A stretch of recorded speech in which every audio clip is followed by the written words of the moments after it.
अगर मैं आपसे पूछूं आपको किस तरीके के चैलेंज आ रहे हैं, तो अभी धड़ धड़ धड़ धड़ धड़ धड़ धड़ धड़ लाइन लगा दोगे आप? बहाने बनाते हो कि नहीं? सर मेरे से सब काम हो जाता है, मैं सब कर लेता है सर, पैसे नहीं मांग सकता, मैं पैसे नहीं मांग सकता। आपसे और हमसे बदतर हालात का इंसान अगर दुनिया में कामयाब हमसे ज्यादा है, तो समझ लो हम बहाना बना रहे हैं। जो खुद के ऊपर रहम कर गया वो टप नहीं बन रहम नहीं, पुष्पा बनना साला झुकेगा नहीं। You should be A statistics. आपको अपने जीवन में सांख्यिकी बनना होगा। आपको एक सांख्यिकी होना चाहिए। आपको एक सांख्यिकी होना चाहिए। स्टैटिस्टिक्स आपको अपने जीवन पे लागू करनी होगी। सांख्यिकी होना होगा। संख्याएं हैं जीवन, नंबर्स का जीवन जीना होगा। लॉ ऑफ एवरेज को समझना होगा।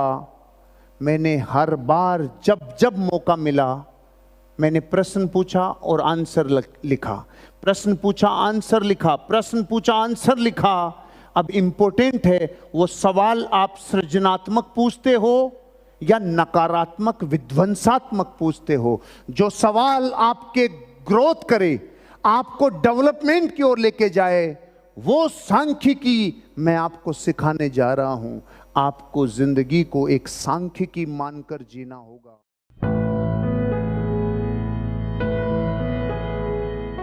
सर मुझे ये जानना है कि सर क्या हम लोग को लाइफ में नहीं करना चाहिए जिससे हम लोग को डाउनफॉल हो सकता है?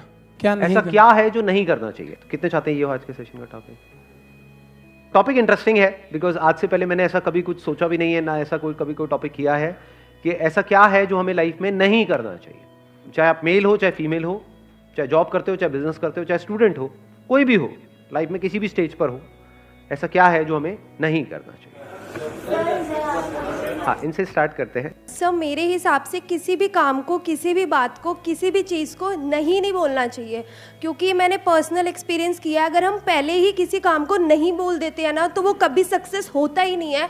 और जितना भी आपके पास कॉन्फिडेंस हो, आप उस चीज़ को कभी भी कर ही नहीं सकते। तो पहले नहीं बोलना नहीं सीखना चाहिए मेरे हिसाब से। Based upon our past experience हमारे माइंड में कुछ बैठ जाता है जिसको हम बहुत स्ट्रांगली पकड़ लेते हैं और अभी से पकड़ना शुरू कर देते हैं, इसी एज से। यानी इस एज में हमारे माइंड में वो चीजें बैठने लग जाती हैं। बच्चों के माइंड में कुछ नहीं होता है, बच्चे बिल्कुल ब्लैंक स्लेट की तरह हैं, वहां पे ना हाँ लिखा हुआ है ना लिखा हुआ है। पर जैसे जैसे एज बढ़ती चली जाती है वो स्ट्रांग होता चला जाता है, और उसी की वजह से फिर हमारे कॉन्फ्लिक्ट्स होने लग जाते हैं। उसी की वजह से सारी रिग्रेट्स आती है, क्योंकि होता क्या है, बड़ी जल्दी हम ना बोल देते हैं। हो सकता है कोई बहुत बड़ी अपॉर्चुनिटी आई हमारे सामने, डिसीजन लेना था, लेकिन सुनने से पहले ही सामने वाले बंदे की पूरी बात हमने पहले ही ना बोल दिया। नहीं नहीं नहीं, नहीं। उसके बाद पूरी जिंदगी बैठ करके रो रहे हैं। अपने घर में आपने ये चीज़ों को ऑब्जर्व किया होगा, अपने दादा को, नाना को कभी ये डायलॉग कहते हुए सुना है कि उस टाइम पे मेरे को मौका मिला था, अगर मैंने वो कर लिया होता तो आज मैं पता नहीं कहाँ होता। उस टाइम पे ये घर ना लेके वो कोने वाला घर ले लिया होता तो मैं पता नहीं कहाँ होता। पूछो क्यों?